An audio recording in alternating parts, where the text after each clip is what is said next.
Assalamualaikum warahmatullahi wabarakatuh. Perkenalkan, nama saya Rosansa dengan NIM 151423148.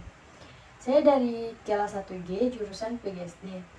Tujuan saya membuat video ini untuk memenuhi tugas mata kuliah manajemen kelas dari dosen pengampu yang terhormat Bapak Dr. Rustam Husain MPD. Materi yang akan kita bahas yaitu tentang pendekatan dalam manajemen kelas. Baiklah, langsung saja kita masuk ke materi yang pertama, yaitu pendekatan otoriter. Pendekatan otoriter adalah pendekatan yang menekankan pada kekuasaan dan kontrol. Dalam pendekatan ini, pemimpin atau pihak berwenang memiliki kuasa mutlak untuk membuat keputusan dan menentukan tindakan yang harus diambil. Pendekatan otoriter dalam pengelolaan kelas bertujuan untuk mengontrol tingkah laku peserta didik sesuai yang dikehendaki oleh guru. Peran guru dalam pendekatan ini yaitu menciptakan dan mempertahankan kedisiplinan peserta didik. Berikut pengertian pendekatan otoriter menurut para ahli. Yang pertama, pendekatan otoriter menurut Rushdie. Menurut Rushdie, pendekatan otoriter memandang bahwa manajerial kelas sebagai suatu pendekatan pengendalian peserta didik oleh guru. Pendekatan ini menempatkan guru dalam peranan menciptakan dan memelihara ketertiban di kelas dengan menggunakan strategi pengendalian. Tujuan guru yang utama ialah mengendalikan perilaku peserta didik. Yang kedua, pendekatan otoriter menurut Maman. Menurut Maman, pendekatan ini memandang bahwa manajemen kelas adalah proses mengendalikan perilaku peserta didik. Dalam pendekatan ini, peranan guru adalah mengembangkan dan memelihara aturan atau disiplin di dalam kelas. Yang ketiga, pendekatan otoriter menurut Jamarah.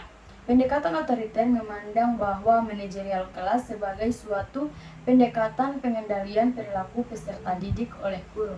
Pendekatan ini menempatkan guru dalam peranan menciptakan dan memelihara ketertiban di kelas dengan menggunakan strategi pengendalian. Yang kedua, pendekatan intimidasi. Pendekatan intimidasi bermaksud untuk mengontrol tingkah laku peserta didik selama proses pembelajaran.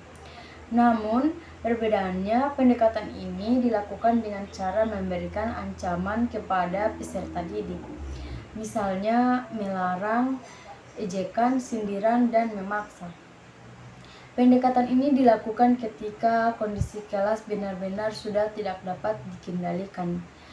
Jika seorang guru masih mampu memecahkan masalah dengan pendekatan lain, maka pendekatan ini dapat ditangguhkan. Pendekatan ini harus dilakukan dalam taraf kewajaran. Jika berlebihan, dimungkinkan bahwa peserta didik akan lebih bersikap represif dan melukai perasaan peserta didik. Terdapat beberapa pengertian menurut para ahli terkait pendekatan manajemen kelas intimidasi. Di antaranya, yang pertama, pendekatan intimidasi menurut Ahmad. Menurut Ahmad, pendekatan intimidasi adalah pendekatan yang memandang manajemen kelas sebagai proses pengendalian perilaku peserta didik. Berbeda dengan pendekatan otoriter yang menekankan perilaku guru yang manusiawi, pendekatan intimidasi menekankan pada perilaku guru yang mengintimidasi. Bentuk-bentuk intimidasi itu seperti hukuman yang kasar, ejekan, hinaan, paksaan, ancaman, dan menyalahkan. Peranan guru adalah memaksa peserta didik berperilaku sesuai dengan perintah guru. Yang kedua, pendekatan intimidasi menurut Ardi. Menurut Ardi, pendekatan ini juga memandang manajemen kelas sebagai proses pengendalian perilaku peserta didik. Hanya saja, pada pendekatan ini tampak lebih dilandasi oleh asumsi bahwa perilaku peserta didik paling baik dikendalikan oleh perilaku buruk. Peran guru di sini adalah menggiring peserta didik berperilaku sesuai dengan keinginan guru sehingga mereka merasa takut untuk melanggarnya. Yang ketiga, pendekatan intimidasi menurut Jamara. Pendekatan intimidasi adalah pendekatan yang memandang manajemen kelas sebagai proses pengendalian perilaku peserta didik. Berbeda dengan pendekatan otoriter yang menekankan perilaku guru yang manusiawi, pendekatan intimidasi menekankan pada perilaku guru yang mengintimidasi. Kelebihan dan kelemahan pendekatan intimidasi. Kelebihan pendekatan intimidasi yaitu pendekatan intimidasi berguna dalam situasi tertentu dengan menggunakan teguran keras. Teguran keras adalah perintah verbal yang keras yang diberikan pada situasi tertentu dengan maksud untuk segera menghentikan perilaku siswa yang penyimpangannya berat. Misalnya, guru memergoki dua peserta didik berkelahi. Kemudian guru berteriak berhenti dengan harapan setelah mendengar suara guru kedua peserta didik itu akan berhenti berkelahi.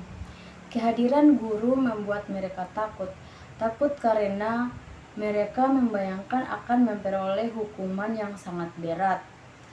Kelemahan pendekatan intimidasi. Kendatipun pendekatan intimidasi telah dipakai secara luas dan ada manfaatnya, terdapat kecaman terhadap pendekatan ini. Kelemahan lain yang timbul dari penerapan pendekatan ini adalah timbulnya sikap bermusuhan dan hancurnya hubungan antara guru dan peserta didik. Siswa merasa dikucilkan dan takut terhadap guru. Pendekatan ini tidak berlaku untuk situasi kelas yang ricuh atau ramai keseluruhan karena bersifat individu. Penggunaan pendekatan ini hanya bersifat pemecahan masalah secara sementara. Yang ketiga, pendekatan permisif.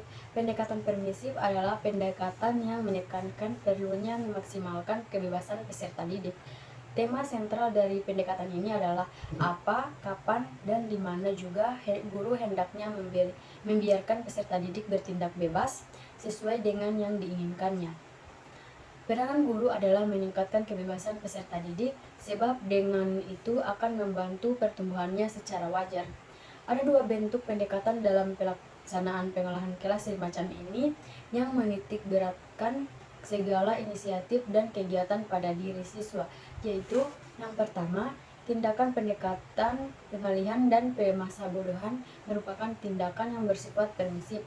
Dari tindakan ini muncul hal-hal yang kurang disadari oleh siswa, diantaranya meremehkan sesuatu kejadian atau tidak melakukan apa-apa sama sekali, memberi peluang kemalasan dan menunda pekerjaan, menukar dan mengganti susunan kelompok tanpa melalui prosedur yang sebenarnya, menukar kegiatan salah satu siswa digantikan oleh siswa lainnya, mengalihkan tanggung jawab kelompok kepada satu orang anggota. Kedua, pendekatan membiarkan dan memberikan kebebasan. Dalam pendekatan ini, pengajar memandang siswa telah mampu melakukan sesuatu dengan prosedur yang benar. Biarlah mereka bekerja sendiri dengan bebas.